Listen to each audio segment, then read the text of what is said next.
Alors, bonjour les élèves, ici Mme Fong avec votre prochaine capsule pour notre apprentissage à la maison pour notre module de physique. Alors, bonjour à vous autres, j'espère que tout le monde va bien. Alors, aujourd'hui, qu'est-ce que je vais vous expliquer? La dernière fois, on a parlé de c'est quoi au juste la lumière. On a vu que la lumière, c'est bel et bien de l'énergie, c'est pas de la matière. Puis on a vu que la lumière, c'est vraiment comme une combinaison, c'est deux sortes d'énergie différentes. Ça agit un petit peu comme l'électricité et ça agit un petit peu comme le magnétisme. Le magnétisme, n'oublie pas, c'est comme des aimants. Si on pense à des aimants sur votre réfrigérateur. Ça, c'est pourquoi on dit que c'est de l'énergie électromagnétique. On a vu que la lumière existe naturellement, ça peut être produite artificiellement. On a vu qu'il y a des êtres vivants qui peuvent faire de la lumière, puis il y a des réactions chimiques qui peuvent faire de la lumière. Puis pas toutes ces sources de lumière vont faire de la chaleur non plus. Si tu as bel et bien vu, notre documentaire, tu as vu, tu as des formes de lumière qui sont complètement invisibles pour nous autres. Alors aujourd'hui, qu'est-ce qu'on va faire, c'est qu'on va parler de qu'est-ce qui arrive lorsqu'on change la lumière, quand on change un facteur, comment est-ce qu'on peut manipuler et utiliser la lumière. Alors la dernière fois, on a parlé de comment la lumière voyage, puis on a vu que la lumière ne voyage pas en ligne parfaitement droite, elle voyage plutôt en onde. Okay? Elle a un mouvement ondulatoire, qu'on dit, mais elle voyage en onde. Puis la lumière, c'est quoi juste la lumière? On a vu que la lumière est faite de photons. Alors, qu'est-ce qui arrive? C'est quand un atome reçoit de l'énergie, ses électrons deviennent excités, ils vont sauter à une autre couche dans l'atome et revenir. Et ça, c'est ce qui va relâcher un photon. Donc, toi, qu'est-ce que tu es en train de voir? Que moi, je regarde dehors en ce moment et le soleil est sorti. Je sais qu'au soleil, à son origine, il y a des éléments d'hydrogène. Leurs électrons deviennent excités, sautent, et ça, c'est en train de fabriquer la lumière que moi, je suis en train de voir ici sur Terre. Y a-t-il quelqu'un qui se rappelle c'est qui a découvert les photons? C'est ça, j'espère que vous avez dit, c'est M. Albert Einstein, parce que c'est lui qui a découvert les photons. Aujourd'hui, moi, je vais vous parler de qu'est-ce qui arrive à la lumière. Et quand je vais tracer la lumière, je ne vais pas faire des vagues, okay? Je ne vais pas faire des ondes. Moi, je vais tracer la lumière sous forme de ligne droite. Et le mot que je vais utiliser souvent pour en parler, c'est le mot rayon. Je vais utiliser le rayon. Techniquement, on l'appelle un rayon lumineux. Mais moi, je vais utiliser le mot rayon et je vais utiliser une ligne droite parce que ça va nous faciliter la vie aujourd'hui.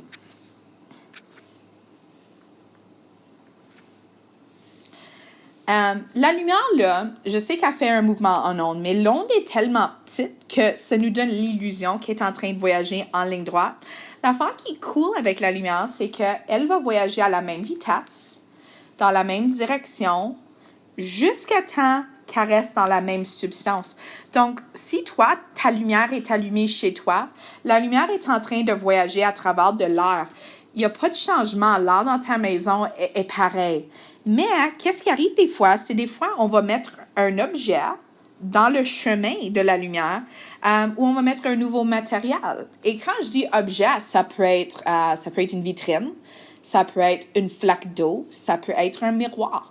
Alors, il y a toutes sortes d'objets qu'on peut mettre dans le chemin de la lumière et ça va le faire changer. Un des premiers objets que j'ai mentionné, c'est quand la lumière est en train de voyager en ligne droite dans l'air et mettons qu'elle frappe un miroir. Un miroir. Qu'est-ce qui va arriver à cette lumière-là quand la lumière frappe un miroir? Si vous avez dit elle va refléter, elle va faire une réflexion, c'est la bonne réponse. Si tu as dit elle va rebondir, c'est également la bonne réponse. Mais lorsque la lumière frappe une surface qui est miroitée, ça va faire ce qu'on appelle une réflexion. Réflexion. Donc, quand la lumière rebondit sur une surface, nous avons une réflexion. Maintenant, des fois, la lumière ne va pas rebondir. Des fois, la lumière est capable de passer à travers. Alors, lorsque la lumière est en train de voyager dans une ligne droite, puis encore une fois, je vais rester avec mon exemple chez moi, avec de l'air, et mettons qu'elle frappe de l'eau. Un exemple, ça serait chez la piscine, de l'eau. Qu'est-ce que la lumière va faire lorsqu'elle frappe un nouveau matériel? ben, elle va changer de vitesse. Et quand elle change de vitesse, elle va changer de direction. Alors, quand que la lumière passe de l'air à l'eau, ben, je te pose la question, est-ce que c'est plus facile pour toi de courir à travers de l'air ou de courir à travers de l'eau? Ben, c'est bien plus facile de courir à travers de l'air. Et c'est la même chose avec la lumière. Alors, quand elle frappe de l'eau, elle va ralentir et elle va changer de direction.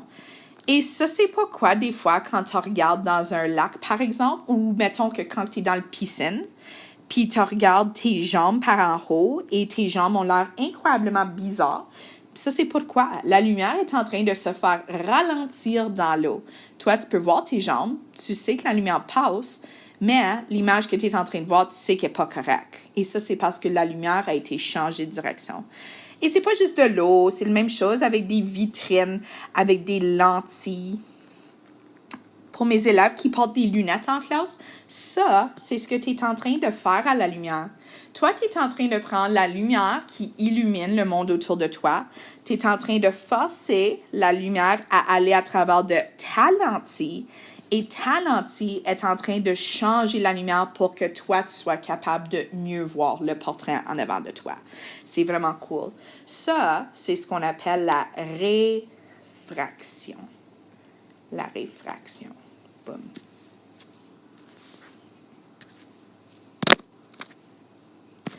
OK. Donc, moi, je vais rester vraiment, on va commencer avec les miroirs, puis là, on va voir les lentilles plus tard. Mais essentiellement, moi, je vais vous faire un petit schéma pour vous montrer les mots importants que je vais utiliser. Je vais commencer avec les miroirs. Fait que ça, c'est mon miroir ici. Miroir. Et quand on dessine les miroirs, on met tout le temps des petits tics à l'arrière du miroir.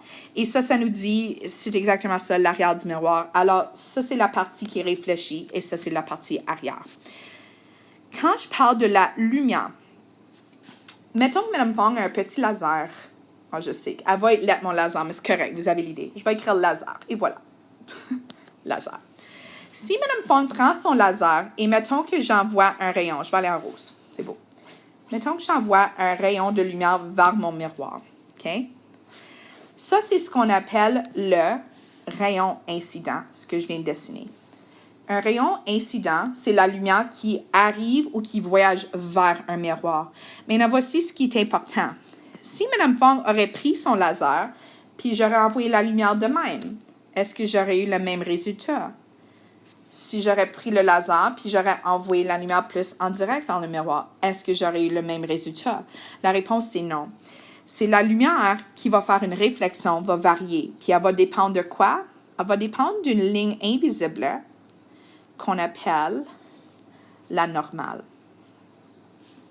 La normale, c'est quoi? C'est une ligne imaginaire. Okay? Tu vois où que la lumière, le laser est en train de frapper mon miroir? La normale est une ligne imaginaire qui se forme à un angle de 90 degrés par rapport au miroir où que la lumière vient de frapper. Pourquoi que ça, c'est important? Parce que l'angle qui se forme entre mon rayon incident et ma normale, c'est ce qu'on appelle l'angle incident. Je vais mettre un petit 3, angle incident. Et cet angle incident va nous dire quoi? Elle va nous dire exactement comment la lumière va être reflétée, comment elle va faire une réaction. Alors, en d'autres mots, si ça, le numéro 3, là, si ça, c'est un angle de 40 degrés, ben, guess what? Ça veut dire que l'angle qui va sortir de l'autre bout va être quoi? 40 degrés.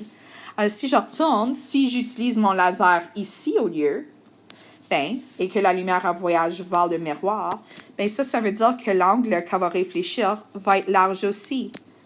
Si j'ai choisi de mettre ma lumière plus aiguë, puis de faire un angle de même, ben c'est évident, la lumière elle va rebondir plus aiguë. J'ai deux mots à côté que je n'ai pas identifiés encore. J'ai le rayon réfléchi. Ça, c'est le rayon réfléchi. C'est la lumière, c'est le rayon qui est formé avec la lumière qui rebondit. Et then, enfin, on a angle de réflexion. Et ça, c'est la même chose que angle incident, sauf c'est l'autre bord. Fait que c'est celui-ci, l'angle réfléchi. 5. Ça, c'est notre première loi de la réflexion. L'angle où la lumière va frapper un miroir, sur un miroir qui est droit, va être égal à l'angle qui est réfléchi. Si Mme Fong envoie plus à pointe, bien, ça va refléter à pointe. Et si j'envoie la lumière plus large, elle va refléter plus large. Okay.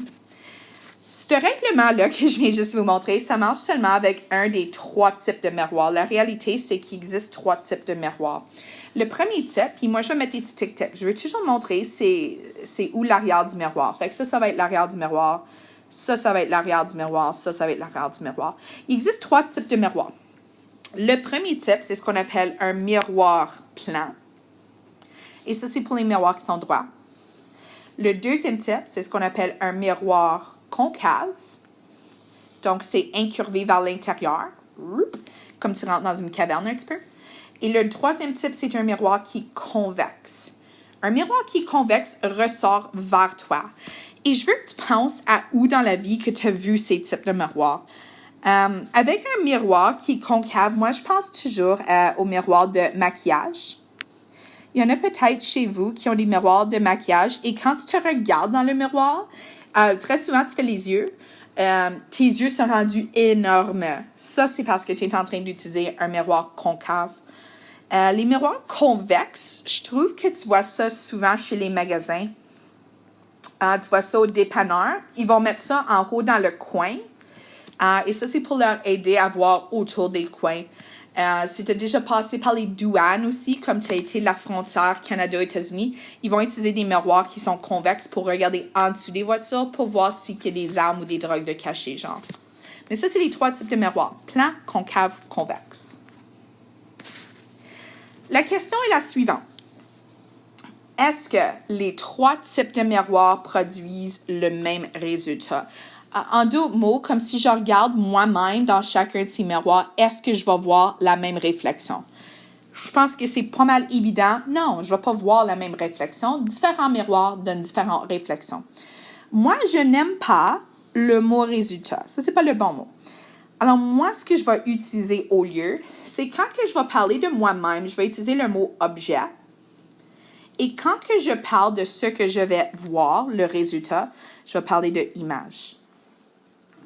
Et quand toi, tu es en train d'utiliser un miroir différent, ça va produire une image qui est différente. Comment est-ce que l'image peut être différente? Bien, il y a 4 façons dont ça va être différent. Certains miroirs vont changer la position. Donc, des fois, tu as l'air d'être plus proche, plus loin ou exactement à la même distance. S'il y en a qui ont leur licence ou qui se préparent pour avoir leur licence, probablement, tu as vu dans un de tes miroirs, tu as vu, ça dit « Objects in mirror are closer than they appear ». Bien, ça, c'est parce que le miroir est en train de changer la position. Toi, tu vois un objet comme étant loin, mais la voiture en arrière de toi est proche. Okay? Les miroirs peuvent aussi changer l'orientation. Tu as des miroirs, tu regardes où c'est beau, c'est droit, ou des fois, tu regardes puis tu es renversé, tu es complètement à l'envers. Il y a des miroirs qui vont changer la taille. Des fois, tu es rendu plus gros. Des fois, tu es rendu plus petit. Ou des fois, tu es exactement la même grandeur. Et notre dernière propriété qui reste à être changée, c'est le type d'image. Quand on parle de type d'image, il y a des images qui sont virtuelles, qui ne sont pas réellement là, et tu as des images qui sont réelles. Puis il y a du monde qui vont dire « Madame, t'es folle, okay? L'image dans le miroir n'est pas vraiment là. » Ouais, tu as raison pour un miroir plan, mais on va voir que différents miroirs peuvent fabriquer des vraies images. Puis on va parler de comment, mais ça va être plus tard. Alors, s'il vous plaît, je vais afficher des liens YouTube pour quelques petites vidéos qui vont montrer des petites expériences qu'on aurait faites en classe.